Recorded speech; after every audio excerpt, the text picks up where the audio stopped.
Alrighty, good evening. I believe we are live. It's Tuesday. What is it now? It's July 7th. Hello, everybody. Hope you're out there. If you are, let me know that you're here. It's Keswick's Tasting Tuesday, which is basically just an excuse to talk a little bit about wine and drink some good wine and answer some questions and meet some people virtually. So the first one today is Maureen Hamilton Scott. Good evening to you, Maureen.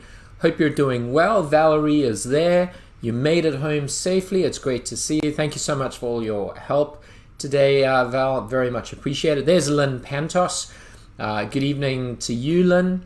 It's lovely to see you. Let's give it a minute or two. Just allow people to kind of get their glasses, get their wines. If you're drinking something, tell me what you're drinking. What's in your glass this evening? And let's see. There's Cindy, Dana Sugameli, good evening with Marsha, obviously Susan Glenn, to you and the captain, Claudia Belitho, you're there, Janice Bryant, lovely to see you, Janice, Kathy Clifton, Kathy, hope you and your family are doing well, Tracy France from Paul and Tracy, lovely to see you guys, hope everyone had a wonderful 4th of July. I hope you had an incredible weekend and a safe one, obviously. Janice Bryant says she's drinking the V squared. That is a phenomenal choice because guess what, Janice? I'm drinking the V squared as well. It's a great wine, especially in days like this. So let's see who else is there. Miss Arve, hello Stephen from Florida. Good evening to you. And looks like a lot of people have got the V squared, and then Susan Glenn comes up with 2017 Touriga Nacional. Terry Hauser, Virginia Wine Dogs reporting in. Happy to have you. Lynn is drinking the 2018 Chardonnay Reserve. Claudia is drinking the 16 Signature Series Viognier. Let me know how that is. I haven't had that one for a while. And Kathy says, your little one is so beautiful. Thank you so much, Kathy. He's sitting here right next to me in mommy's arms, and he's gorgeous. We spend hours just looking at the little monster, but thank you so much. He is great, and he's doing well. And to everyone that reached out and asked, it's really kind of you. We got Aaron and Darcy from Illinois. How things up in Illinois? Kathy says she loves the V squared. One of my favorite wines. So let's give it one more minute. Cindy says we want to see the baby.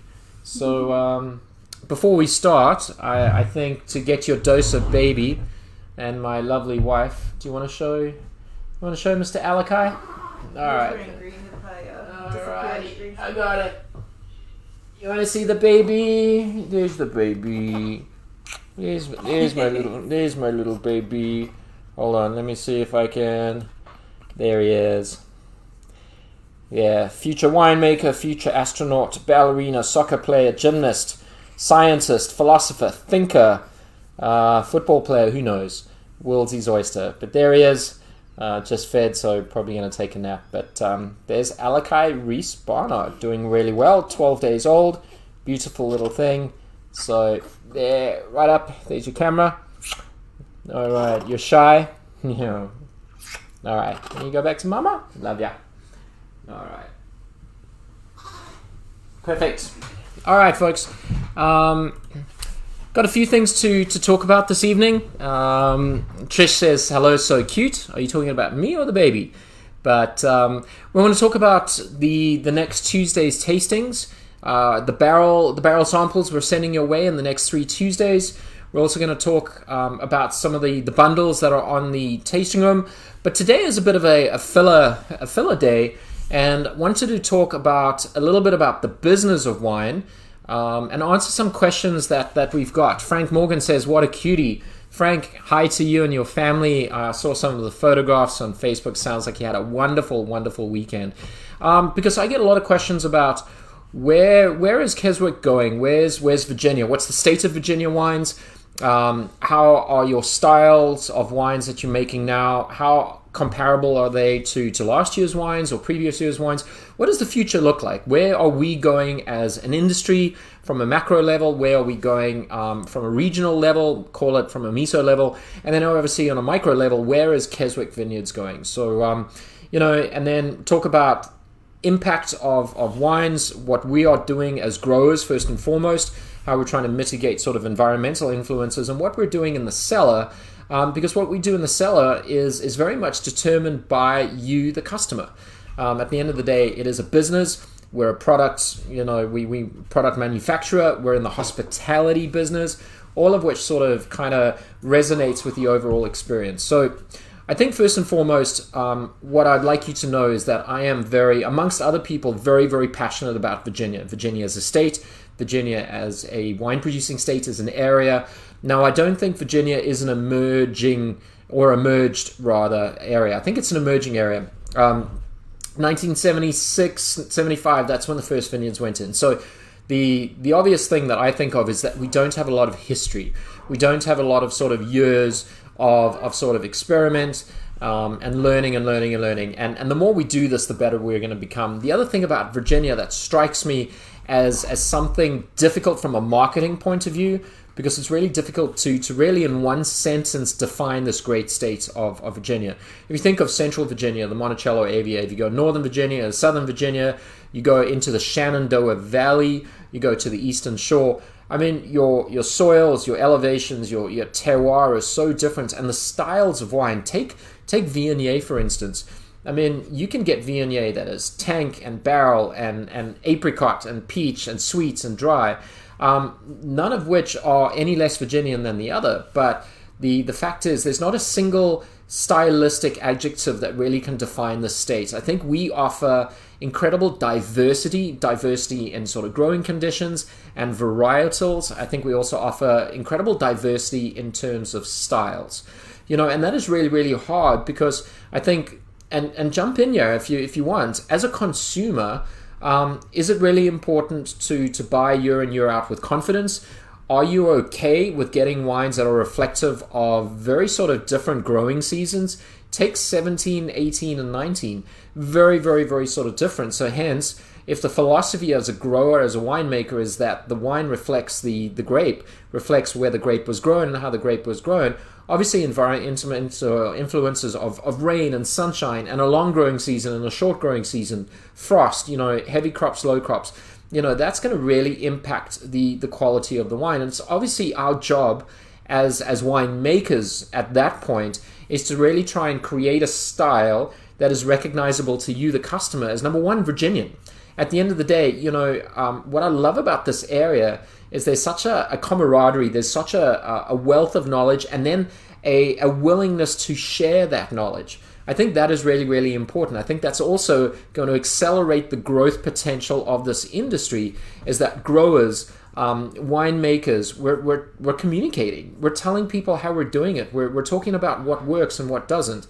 And I think from a really macro level in terms of the state, I think the quality is on such an upswing. If you've seen it and you've been a wine drinker of Virginia wines for the last 10 or 15 or 20 years, you have got to see how incredibly positive these wines have become, how more balanced, how more consistent. And now we're talking about Virginia wines in the same sentences as the French, as New York, as California, Australia, South Africa. I think Virginia has the potential to really make world-class wines. Now, diversity is great, because as a consumer, it's great to have a lot of choices. It's also very confusing. Because how do you make that choice? If you're okay for experimentation and you want to buy a bottle of wine for $20 or $30 that you know nothing about, that's a scary proposition. What I find is people are very much sort of creatures of habit. They find what they like, they buy what they like, and we're creatures of a habit. I call it sort of the McDonald's hamburger effect, right? If you get a McDonald's, a Big Mac, and you buy it anywhere in the world, you know what you're going to get. It's a tried and tested model. It has a certain flavor profile, and when you buy it in England or in Japan or in South Africa or in America, you know what a Big Mac gives you. Now, it's hard to give you that every year making wine in Virginia, right? 17 Viognier is going to be different to 18, and that's just because of things that we cannot control. So that's really both a positive in terms of diversity and sort of vintage variation, which I find intriguing, because for me, I want wines to be, number one, has to be intellectual. Wines have to make you think. Wines have to sort of challenge your sort of preconceived ideas of it. Take Chardonnay. Chardonnay is a great example. A lot of people feel Chardonnay is oaky, it's buttery, and that's the very definition of Chardonnay. And that couldn't be further from the truth. Chardonnay probably reflects terroir better than any other white wine out there. If you think it's one of the most noble grapes. If you've had anything Chablis or Montrachet or Pouligny-Montrachet, you're trying some incredible, kind of examples of that grape in France. Go to California. California is not buttery and oaky. Yeah, you get those styles, but Chardonnay is really an incredible, sort of varietal. So what are we doing at Keswick? A lot of people say, what have you done? What's worked? What's not worked? And where are you going? And that's a phenomenal question, because that is something we have asked and continue to ask ourselves for many, many, many years. So for those that don't know the property and the history a little bit, so we have a 400-acre estate and 70 acres under vine with about another sort of 15 to 25 acres that we could plant in terms of cleared land that we could plant in the next year or two, right? We grow quite a variety of grape varietals, right?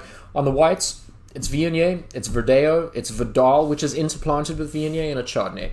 And that's it for the whites. But the reds, we grow all the Bordeaux except Malbec. We used to grow Malbec. We used to grow Syrah. We pulled that out of the ground. We grow Chambourcin, we grow Touriga, and then we also grow Norton, right? Now, first thing first is we've realized that our vineyard, our climate, doesn't really suit the production of world-class wines for each and any of those varietals, right? So take something like Touriga. Touriga is a phenomenal wine. Portugal makes, if you go to the Douro or the Douro region, the Tourigas there are big and robust and rich and decadent and incredibly lovely. Touriga at our property struggles a little bit. We can't get it incredibly ripe. We get it at 20.5 bricks, 21 bricks, 21.5. It tends to be a little bit earthy and leathery. And as such, what we did is we sort of pivoted a little bit and we said, okay, let's experiment. Let's take some grapes and let's air dry it. Let's make it like an Amarone. Let's put it on a drying mat. What that does is it sort of raisinates the grapes. The sugars go up, the volatile acidity or the VA goes up as well. And we made a wine that was high alcohol, big and punchy, and people loved it, but it wasn't sort of applicable or on a commercial scale. You couldn't really put it to scale, right? Because you're only getting around 30 to 40% of the yield because of the drying process. So what did we do this year? We've said, maybe Touriga's sort of best use or application for us in terms of what we can do with that grape that represents to you, the consumer, how we make wine. Let's use it as a rosé. And the other thing that's really important, you want to make a wine that is not polarizing per se. It's one thing where you make a style and people, but it's hard to make a wine that people love or people hate. And Touriga really kind of fits into that realm, along with something like Norton. And then we felt, from a business point of view, from a consistency point of view, to make a wine that's incredibly, delicious and drinkable, let's go with rosé. And that's what we did in 2019. If you've had an opportunity to try the rosé, I'd love to know what you think. And with the whites, we've really, and what I want to talk about a lot tonight is how we have backed off the use of barrels. It's not because it's French or American. It's just we're sort of trying to kind of make a style of wine that's a little bit brighter. It's a little bit lighter, where we're sort of focusing on acidity more than anything else. Is that the right way forward? We're not sure. The thing about sort of consumerism and palates is that palates change. Trends are things that are going to come around. What is sort of popular now in wine, that varietal might not be popular in 2 or 3 years. So say something like Petit Manseng. Everyone loves Petit Manseng, so say we jump on that bandwagon and we put sort of 10 or 15 acres in the ground. Who's to say in 2 or 3 or 4 or 5 or 10 years' time, Petit Manseng is still going to be that popular, and then you're stuck with a varietal on your property that may or may not have been the right decision, and maybe that was done for sort of marketing purposes. So the only thing that we can do is really reflect in the glass our fingerprint, our DNA, our sort of passion, and that is the vineyard. So for instance, we're never going to make Sauvignon Blanc, we're never going to make Riesling, we're never going to do Pinot Noir. It's because we just don't have the site for it. We don't have the elevation. Ours is quite a warm site. Those varietals require sites that do exist in Virginia. If you think of Pinot Noir, think of Ankita Ridge, think of Sauvignon Blanc, look at Veritas and Linden, but they over 1,000, 13, 1,500 feet elevation.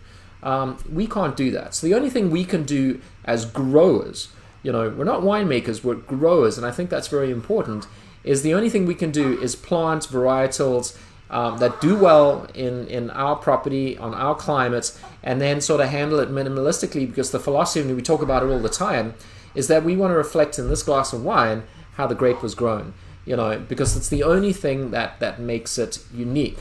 And with whites, what we've done is we've said, I don't know if people like oak in wine anymore. Question for you.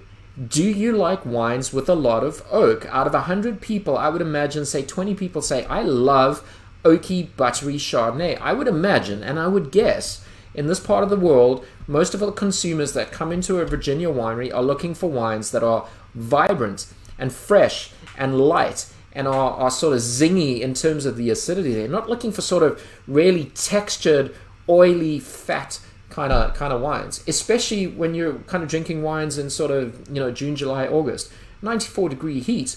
You're not going to really reach for sort of big hedonistic wines, white or red. Maybe I'm wrong, but I think one thing from winemaking is we want to make sure we can sell wine. Wine is also seasonal, but I think the best use of our grape, especially for Viognier and Chardonnay, is we've really sort of experimented with picking grapes greener, not looking at sugars.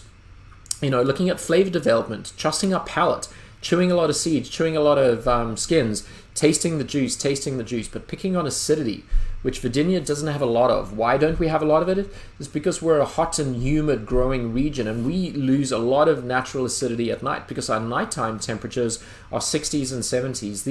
These days, are case in point. We're picking grapes normally for something like Viognier. If you're trying to make these really apricot-y, perfumey, floral sort of wines, a lot of growers are like, you need 24, 25, 26 bricks, but guess what? You're sacrificing acidity. You're picking at acid of like 3 grams a liter where you wanted it like 6 or 7. You're picking at pHs over 4 where you really wanted it like 3.5, 3.6.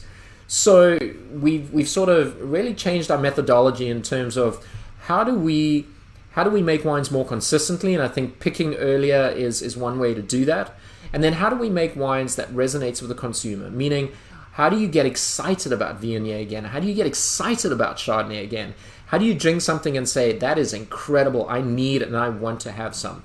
And I think, one thing we're doing with our whites is we're really sort of backing off on barrel fermentation and barrel maturation. Out of all the wines we made whites this year, only 2 went into barrel. The tank Chardonnay our reserve Chardonnay rather, was fermented in tank, and then it was aged in barrel just for 5.5 months. Barrels, I'm not saying are sort of the bane of wine. Everything bad about a wine is not attributable to a barrel. Barrels can do a lot of phenomenal things to a wine. They can balance wines out. They can give it structure. They can give it texture. They can give them weight and length. If done well with the proper barrel in the hands of a skilled winemaker, oak could be so integrated with wine that you don't actually taste it. Because again, wine is a component of a lot of different things. It's the fruit, it's the acid, it's the tannins, it's the sweetness. Oak is just one sort of component. I think the biggest question or issue people have with wines that are oaky is that oak has just become a dominant sort of trait aromatically and a dominant trait from a palate point of view. And then the problem I have with that is then your wine is just bloody generic. Because if it smells like a barrel, guess what? There's thousands of wineries that have access to those barrels. It could be French or American, it doesn't matter, Hungarian. Winemakers have access to oak. We all get the same labs, we all get the same manuals, we all have access to the same sort of additives.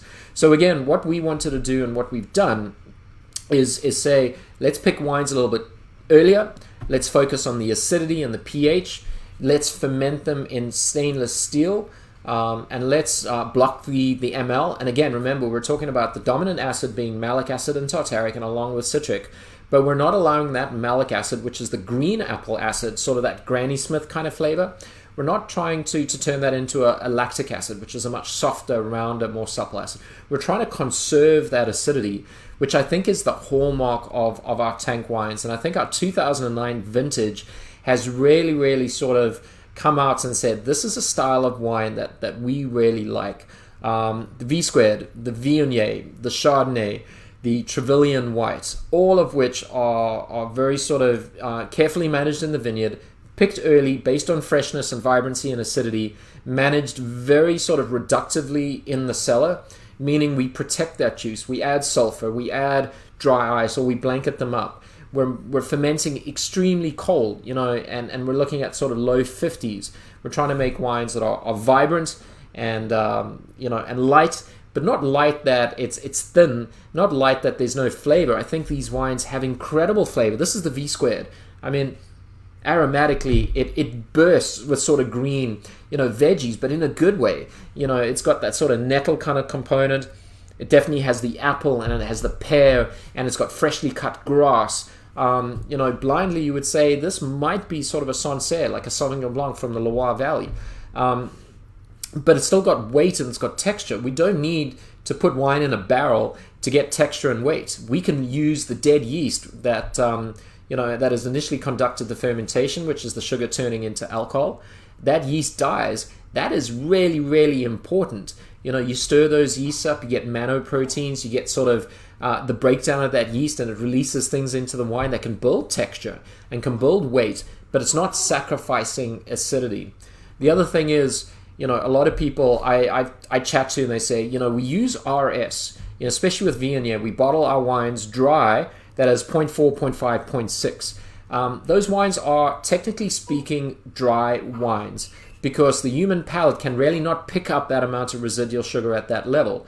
For us, we've sort of backed off on that, because the other sort of business sort of thing is, if you make wine sweet and fruit forward, they will sell. And I find that our clientele, our customers, people that are coming into our tasting room, they are knowledgeable. They want to know how the grape was grown. They want to know if we've done it organically and sustainably, what's gone into it. And I find the customers that come to Keswick Vineyards really appreciate the dry wines. They can be dry, but they can still be fruit forward. They can be floral, but they don't need sweetness. So moving forward, we're playing around a lot with wines that are exclusively tank fermented, tank matured, bottled early March, Feb, January even, released sort of April, May, so that on days like today, you can drink them.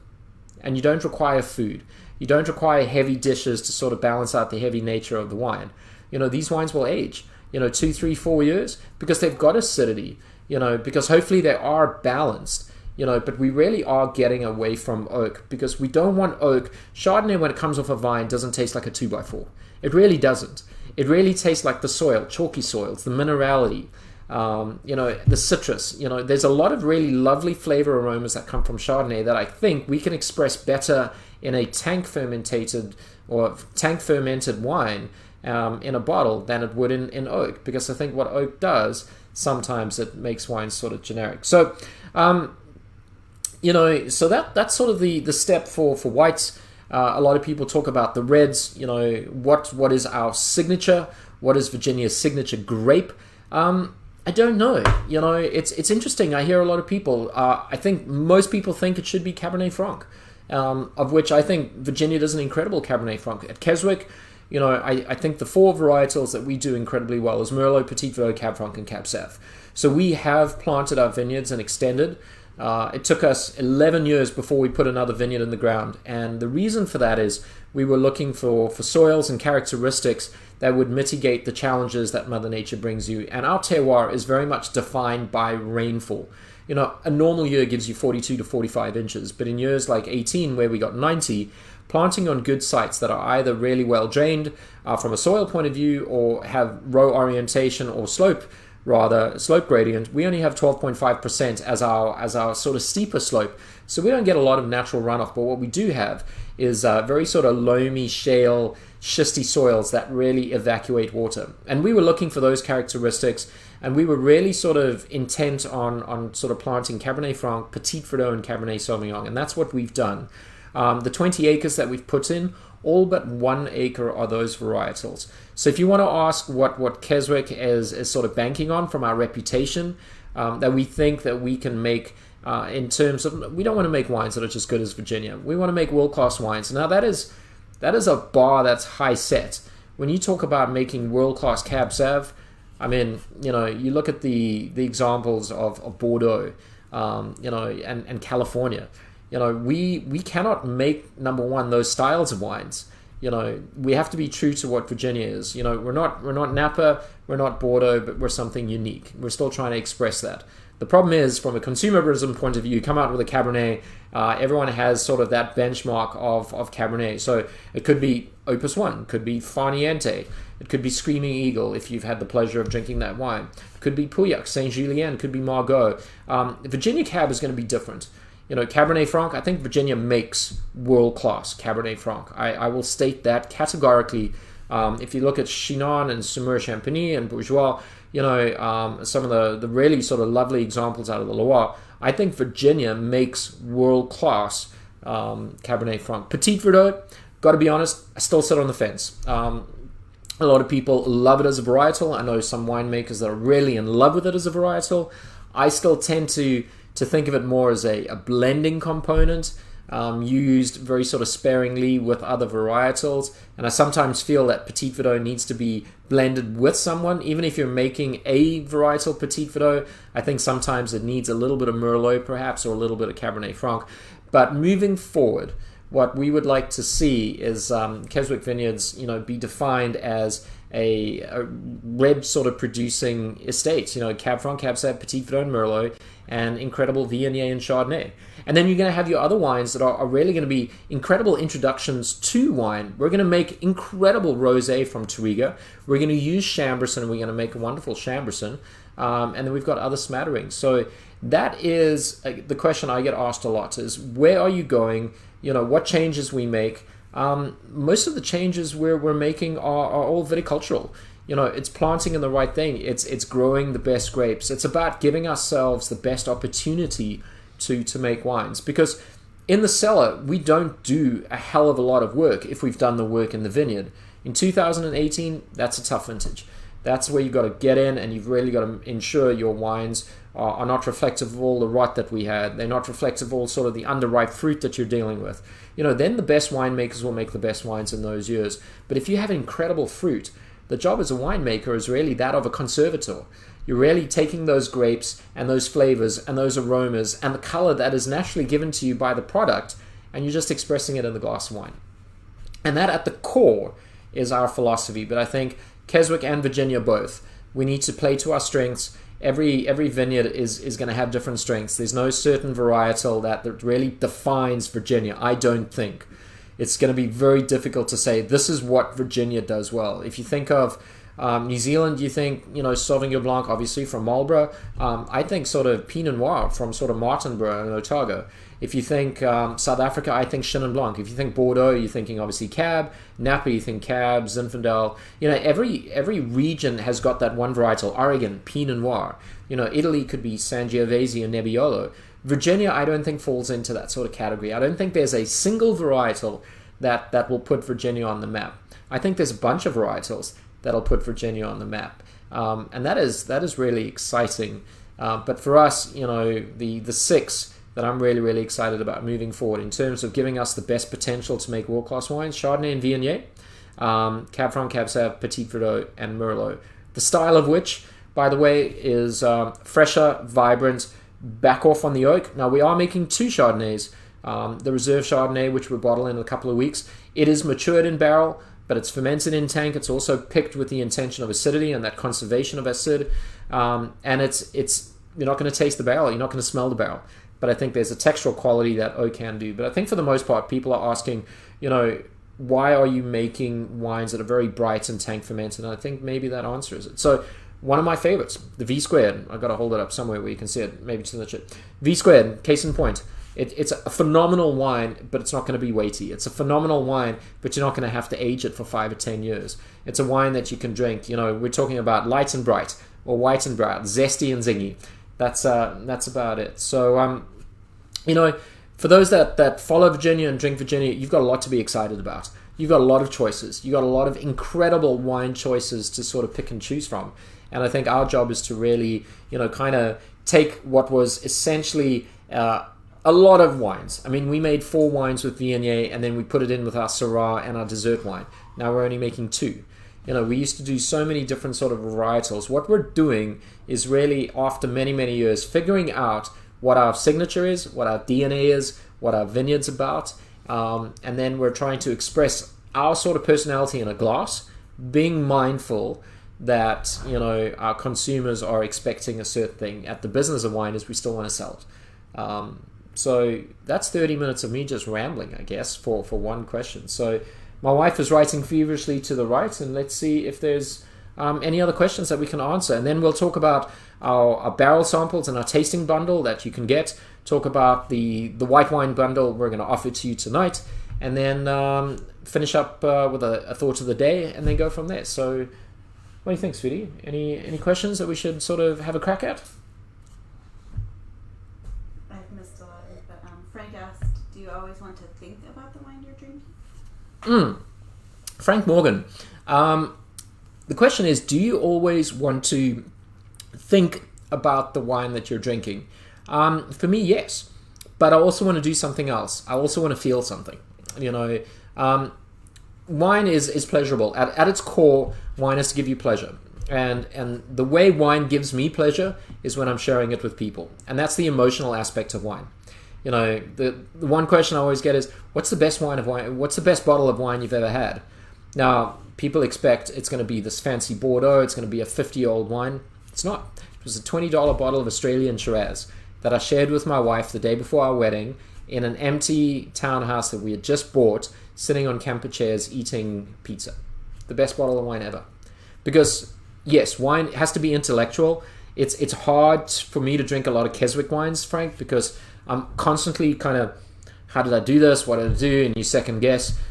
So maybe because it's a vocation, you know, I do think of wines in sort of an intellectual manner, I hope. But more so than that, I really want wines to be sort of emotional, you know, and make you feel something. You know, it's very rare that I drink wines on my own. I love sharing it. I think that's the joy about it. But yeah, I would say mostly, yeah, intellectual. I think wines need to challenge your status quo of what you think. I think wines need to surprise you. There's nothing wrong with knowing exactly what a wine's going to give you. There's a lot of wines that year in, year out are going to offer you what they have offered you the last 5 or 10 years. And it's a very sort of conservative play. You know what you're going to pay. It's always on the shelf, and the flavor profile is going to be the same. Something like Rombauer, I think, is a Chardonnay that is incredibly popular. Kendall Jackson, Sutter Home, they fulfill that need of replicability year in, year out. What I want to do, and what I think Virginia can do, is challenge people's sort of idea of Chardonnay. The problem is, every now and again, we're going to have a pretty rubbish year. And following an incredible year like we did in 17, 18 was tough. You know, especially when people walk in and want to kind of, you know, expect that same sort of level of quality. That's also what we need to do, is how do we really make top quality wines, and how do we do it consistently, not using the excuses of weather, even though weather has the most majority of say of it. But yeah, it's a great question. I think intellectually, question for you as well. I mean, you're a wine blogger, you're a wine judge, you're a wine writer. Frank, what do you think about wine? Obviously, there's an enjoyment factor, but do you kind of look at wines more intellectually, or can you drink a glass of wine and not think about anything else? You know, it's a phenomenal one. So. Kevin Norfley asked, they just found a bottle of 2016 LVA Viognier. Would that be good to drink now? The question is 2016 LVA Viognier. So that would have been bottled in 17. So we're talking about 3 years down the line. I think it would be fine. Viognier historically, I wouldn't say age longer than sort of 3-4 years, Kevin. But the LVA Viognier, you know, a lot of people always say it's a second label, so it's not as good. And I always go, it's a different label, and it's every bit as good as our estate wine. You know, our 2018 LVA Viognier was one of only 6 whites to get a gold, only one of 6 wines of that vintage to get a gold medal in the Governor's Cup.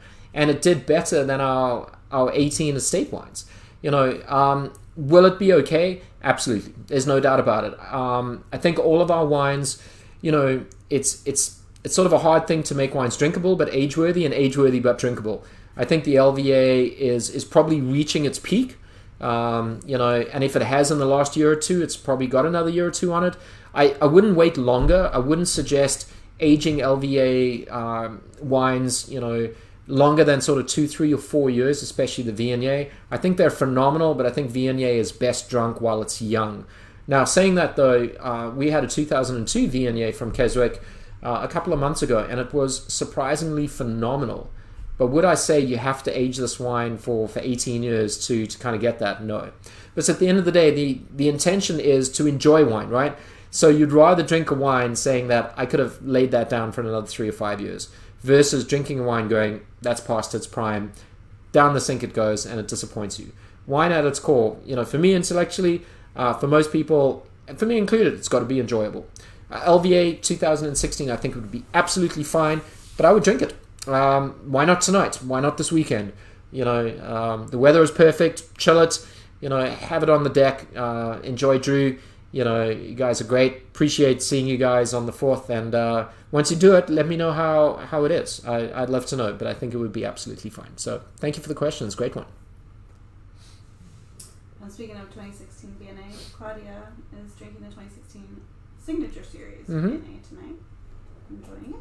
Cool. Well, Claudia, let me know. I can't see the comments, but the Signature Series Viognier is, if you've noticed, we didn't make a Signature Series this year. We made an LVA Viognier and we made a Viognier. We didn't do a Reserve and we didn't make a Signature Series. And a lot of people say, what is the difference between a Reserve and a house wine? And I always joke and say it's about $10. But when people say block designates or vineyard designates, or come up with fancy names, it's a lot of times it's our way of communicating to you, the consumer, what we think is the best expression of that grape on that particular year. It could be the fact that it's from a very small parcel. It could be that we just really, really love the wine and we want to share something with you that we find incredibly exciting. It could be that it's an experiment gone right. But it's also very confusing sometimes when you have 4 Viogniers to kind of explain the difference, because it's difficult to make 4 incredibly different wines, and you can't just use oak and sugar and tank and a combination of which. But the 2016 Viognier, barrel fermented and matured, it's going to be more sort of that textural, creamy, rich, weighty kind of wine.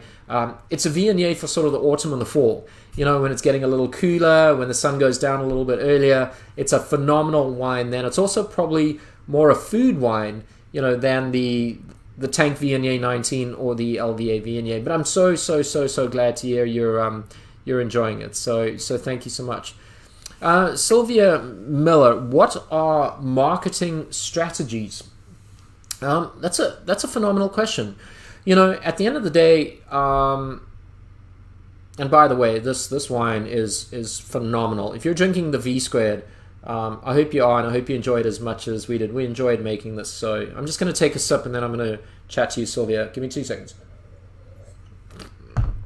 They say conversation without wine is just called gossiping. Marketing strategies. I think it's maybe there's different ways you can look at it. Marketing in terms of getting the word out, right? Sort of promoting, Keswick within the framework of Virginia, and that's really, really difficult. But something like this is a marketing strategy where us can reach you, the consumer, and have a conversation and talk. Tell you why we do things, explain, because we want you to buy wine, but we can't do it in such a salesy kind of way. So part marketing strategy is sort of communicating, what we are about, what our family's about, what our vineyard's about, what our wines are about, what's going on in this. We want to keep you excited. We want to keep you motivated to stay in the wine club. We want you to come back. The other part of it is we want to reach new wine drinking demographics, right? Youngsters, those that are 21, 22, 23, 24. Are they drinking wine? Wine is quite scary, Also, I know that the average American only drinks about 1 bottle of wine a month. It's like 2.5 gallons per capita per year. That's incredibly low. How do we get people to drink wine? How do we demystify what wine is? How do we attract wine drinkers that are going to support Virginia wines for the next 30, 40, 50 years? Those are the young folks. Those are the 22, 3, 4, 5 years old. Part of it is making sure, we communicate how we farm. I think, environmentally conscious, being carbon footprint, being, kind of recycling. Those are things that are really important to young folks. How do you make wines that are, simplistic in its nature? How do we communicate in a way that makes wines less confusing? We can use words like thiols and mercaptans and disulfides, and you just lose people. So the marketing strategy is, how do you cement yourselves in terms of, this is who Keswick is, this is what we do well, and let's be transparent in our marketing, in our labeling and our wines, and tell you what we do and how we do it. And then let's also reach different audiences. Let's sort of spread the word of Virginia, because again, all rising tides raise all ships, right? I don't think we're at a point where we're all Keswick, Keswick, Keswick. Obviously, I want Keswick to be regarded as one of the best wineries in Virginia, in the state, making world-class wines. But it's also mindful that we've got to help each other to grow as a state. 85% of wines that are made in America are made in California. We have such a small sort of market share. How do you compete with wines on the shelves in the grocery stores? There's going to be wines that are made in millions of case lots or thousands. We can't compete on a volume level, price point level. What can we compete with? We can compete. We're passionate. We have stories to tell. There's authenticity in the label. These are wines that sort of communicate to you, hopefully, intellectually and emotionally. And then obviously, not only do we want to cement ourselves with those that really know us and enjoy our wines, and make sure that we consistently improve upon that, how do we attract different folks? How do we get people to drink more wine? Again, we want people to drink wine. You go in the grocery store and you're local and you're buying a French wine, I'm going to ask why you don't buy a Virginia wine. That's really important. We want to make sure that moving forward, we're known for something, we do that well, but then we also meet and get different people to come to us and get into wine. There's a lot more that goes into it, obviously, but I think at its core, those are two things in terms of sustainability from a business and then growth as a business as well. But it's a really phenomenal question. Thank you so much. I appreciate it. Janice says, who wants predictability? I love the experience of what each year brings.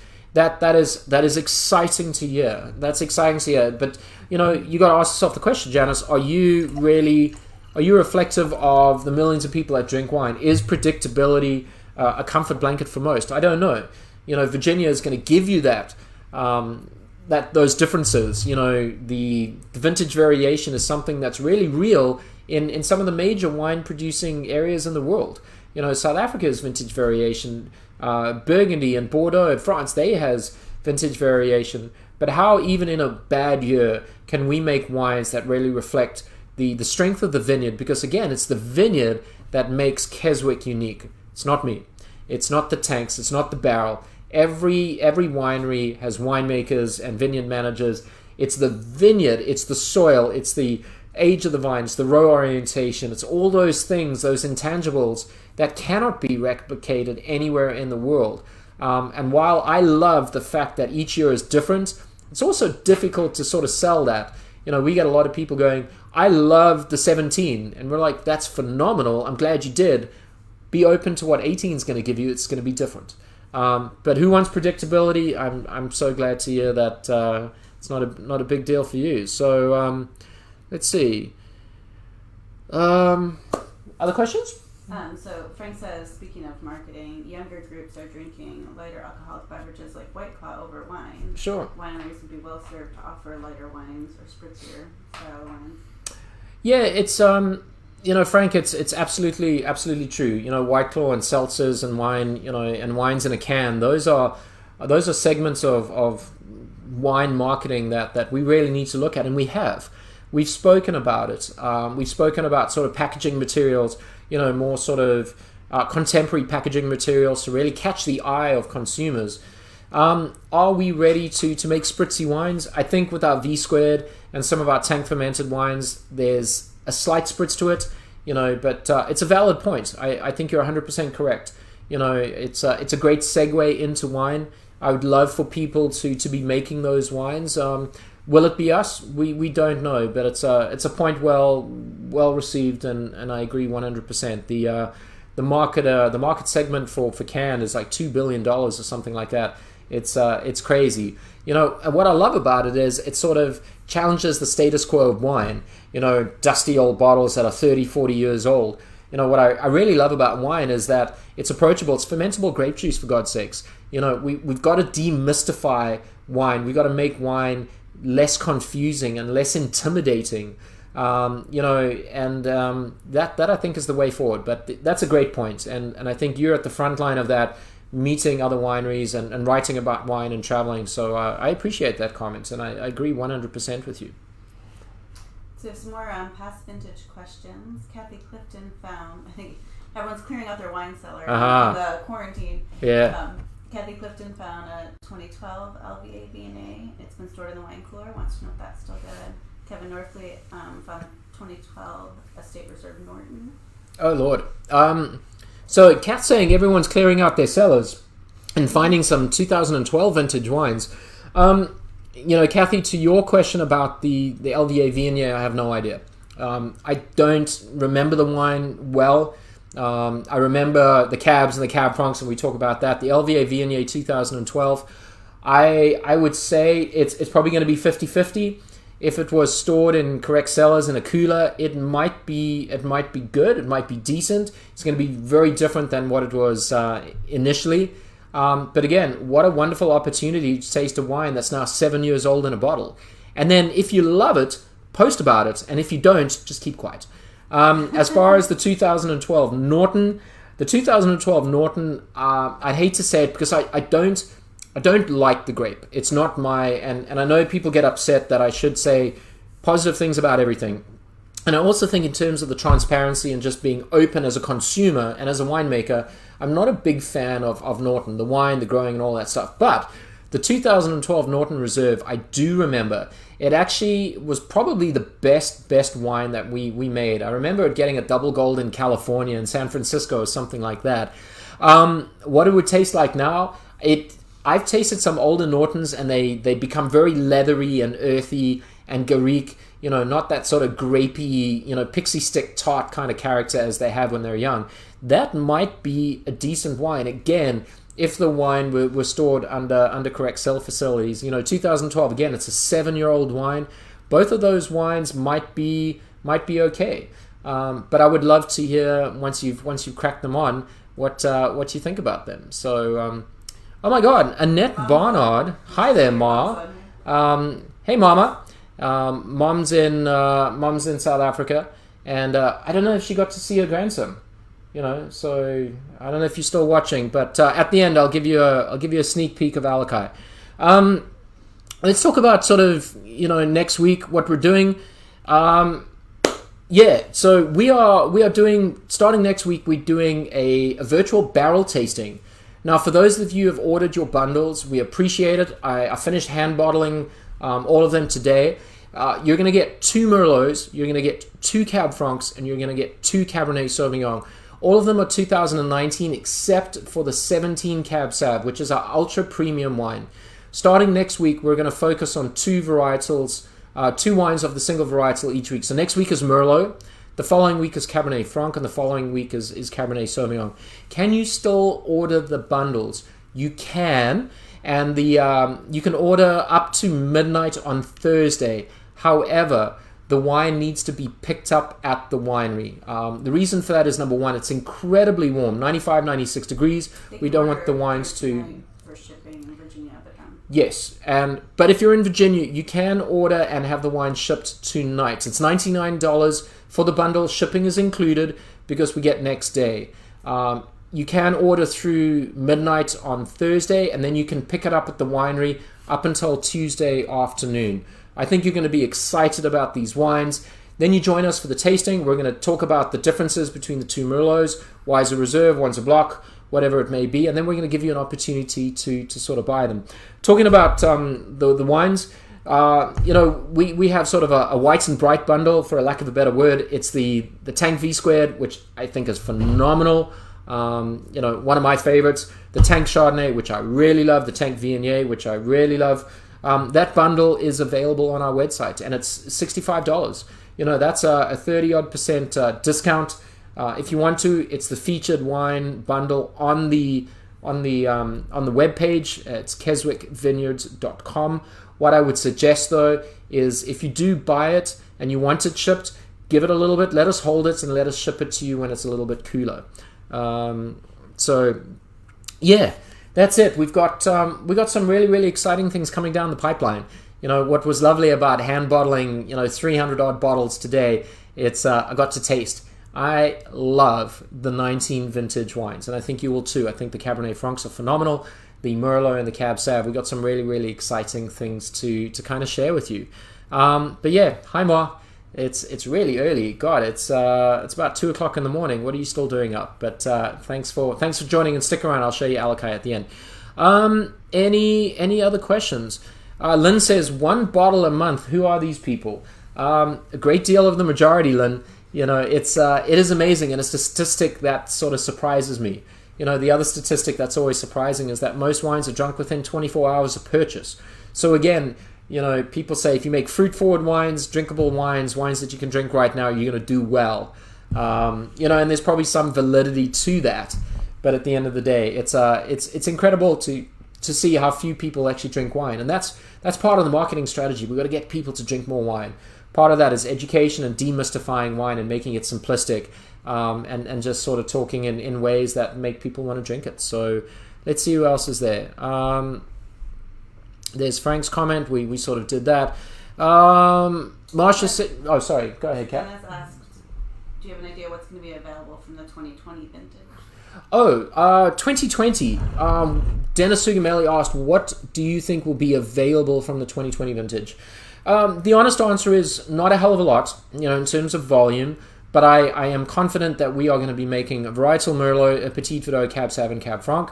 We have fruit out there. The fruit actually looks really, really good. I think we'll make a V-squared, and I think, we have been in contact with a grower in Virginia within the Monticello AVA to purchase some Chardonnay, so I know we will have Chardonnay. So although we won't have a lot in terms of volume, I am pretty confident that we're going to make some incredible wines. I'm not giving up on 2020 yet. It's been a tough start to the year, obviously, but we've got 2 months to go before harvest kicks in. But I know we're going to have some reds, and potentially they could be phenomenal. The great part about it, Dennis, is the vineyard's not holding a lot of fruit, which means potentially that fruit that's there could be ripened and produce fruit that will allow us to make some of the best wines. And again, I always reference 2016 is when we got a last heavy frost, and that Cab Franc and that Sauv we made in that year was phenomenal. But we'll make four Bordeaux varietals, perhaps a blend, we don't know. We'll look at the quality. We have Chardonnay, we'll have a V-squared, perhaps some Rosé, and some Chambourcin. Chambourcin's growing heavily out there. So albeit less wine than normal, we're gonna make some incredible wines for you. Let's see. Sylvia Miller says, quoting Oz Clarke, it's the people, place, and passion of Virginia. Well said.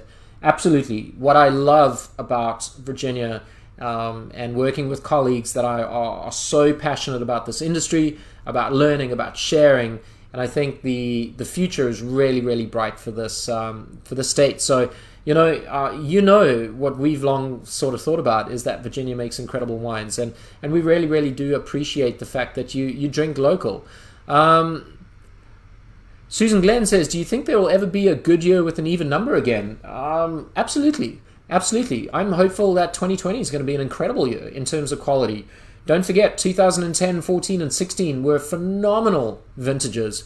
Obviously, the 8s and the 12s, but 11 and 3 were poor as well. So, yeah, it's been a little bit kind of interesting to see the even numbers, not getting much love. But 10, 14, and 16 were phenomenal, Susan. And 2020, I believe firmly that is gonna finish on a high note. And from a wine industry, we're not going to look back and say we got frosted. I think we're going to be very proud of the wines that we can make. I hope so.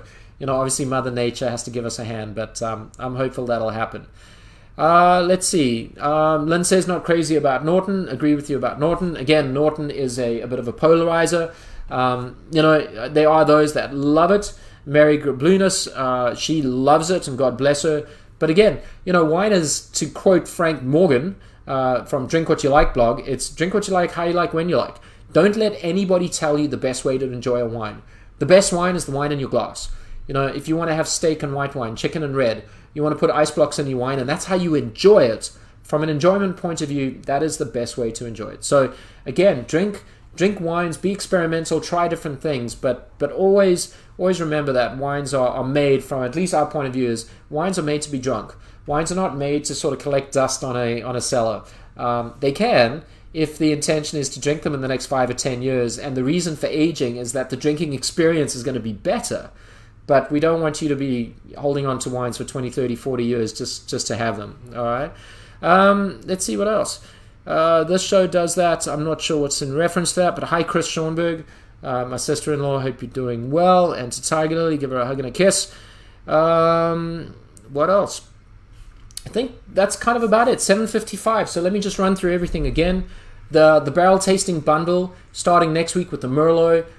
In the bundle, you'll get a sheet, obviously thanking you for your purchase, but then what to do with the wines. Keep them safe, keep them cool, keep them out of the sunlight. You want to get the wines up to room temperature before you join us. You want to decant the wine sort of 2 to 3 hours prior, and you want to stick it in a glass, a Bordeaux-shaped glass, a glass that sort of really exposes the wines to air. I think they will show really, really, really well. And then you can still get that again through midnight on Thursday, but pick up at the winery. If you order it today, you can still have it shipped and get it in time. And then the white wine bundle, again, it's 95 degrees out there, and what better wines to enjoy than the V Squared, the Chardonnay, and the Viognier. $65 on the homepage, an incredible sort of value, and I promise you, I'll give you my personal guarantee that you will enjoy it. So, the thought for the day, I don't know what the thought for the day is, other than we're blessed. We're blessed to be living in a country and a state that we do. We're blessed to be working in surroundings that we do. I feel I'm blessed, and obviously I've been doubly blessed with the addition to the family, and I hope you feel that way too. The thought for the day is, appreciate what you have, because we have a lot. We don't need much, again, just want to thank you for all your support. Thank you for supporting Virginia and for Keswick. Thank you for joining us on a Tuesday. I'm sure you got better things to do than listen to me chat, but we really appreciate it. We enjoy it as well. The fun part about wine is obviously there's a very serious vocation aspect to making wine, but it's the people. It's great to see people back at the winery. It's great to see people coming out in such a way that is safe for both us and you. It's so phenomenal seeing familiar faces, and we're moving to that day that we can get back to some sort of normalcy. So again, we really appreciate it from our family, and it's Kath, Alakai, and Aria now, and then our Keswick family. We just really appreciate it. So hey Ma, I don't know if you're still on. He is asleep, but let me give you a sneak peek of your little grandson. Come here, rascal. There's your boy. She's always asking for photographs. So if a picture's worth 1,000 words, a video's worth way more than that. So Ma, there he is. He's doing well. He's amazing. He looks like I don't know who he looks like, but he's doing well. So hey guys, God bless you all. Have a wonderful week. Be the best you can be.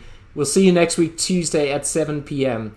We're going to discuss the 2 Merlots, and those are barrel samples. And I'm so excited to talk you through our incredible 19 vintage reds. And then finishing up with the 17 vintage Cabernet that has been in the barrel for almost 3 years. So thank you so much from me, who is blessed, and us. Have a wonderful week, and we appreciate you. So take care. There you go, Ma. Love you.